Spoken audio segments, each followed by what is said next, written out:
ಸಿಕ್ಕಿಕೊಂಡ ಅರಗಿಣಿಯ ತರಹ ನನ್ನ ಮನಸ್ಸು ನೆನೆದೋಯ್ತು.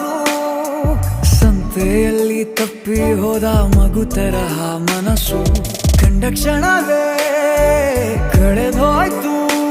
ಮೊನ್ನೆ ಕನಸಿನಲ್ಲೂ ಬೊಗಸೆ ತುಂಬಾ ಪ್ರೀತಿ ತಂದಿದ್ದೆ. ಇನ್ನು ಮುಂದೆ ಎಲ್ಲ ನೀನೇ, ನೀನು ಇದ್ರೆ ಎಲ್ಲ ಚಂದಾನೆ,